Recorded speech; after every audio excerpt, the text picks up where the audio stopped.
Bonjour à toutes et à tous, je suis Sophie, conseillère en bien-être et dans les compléments alimentaires. Dans cette vidéo, nous allons voir quel est le rôle des micronutriments sur notre santé. Donc, contrairement aux macronutriments, qui sont les glucides, les lipides et les protéines, et qui fournissent de l'énergie à nos cellules, les micronutriments ne fournissent pas d'énergie. Mais nous allons voir dans cette vidéo qu'ils sont malgré tout indispensables à la vie car ils garantissent notre équilibre.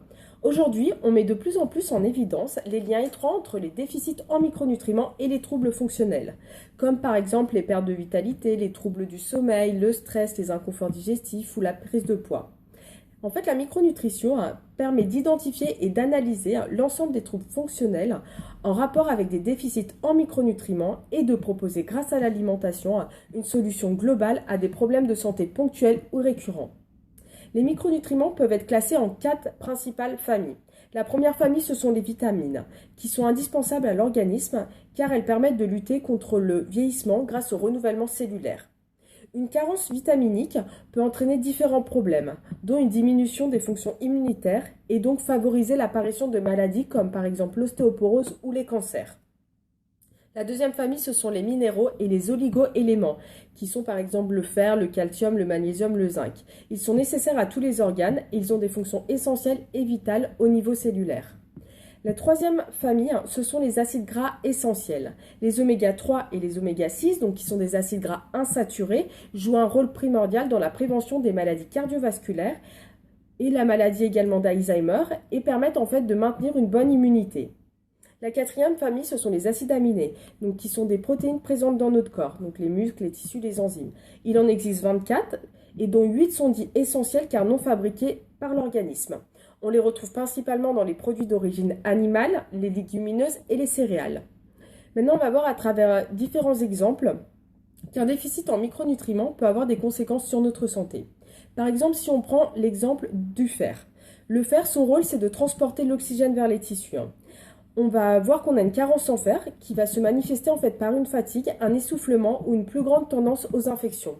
Une carence en fer, c'est la carence la plus répandue. Si on prend l'exemple du magnésium, le magnésium, il est impliqué dans quasiment toutes les fonctions métaboliques de l'organisme et il intervient notamment dans la relaxation musculaire et l'équilibre acido-basique. D'ailleurs, si vous souhaitez en savoir plus sur l'équilibre acido-basique, je vous invite à visionner ma vidéo qui s'intitule « Quelle est l'origine des maladies, maux et allergies ?» Les symptômes d'un déficit en magnésium vont être la nervosité, la fatigue et les troubles du sommeil. Mais alors, quel est le lien entre la médecine traditionnelle et la micronutrition ? En fait, la micronutrition, c'est une approche qui vise à compléter la médecine traditionnelle, qui est une médecine curative, par une médecine préventive. Donc, elle se base en fait sur le fait que les troubles et les pathologies qui peuvent survenir sont au moins en partie liés à l'existence de déficits ou de déséquilibres nutritionnels en micronutriments. Et que donc, en palliant à ces déficits ou à ces déséquilibres, on peut aider à prévenir des troubles ou, si la maladie est déjà installée, à compléter l'efficacité d'un traitement médicamenteux.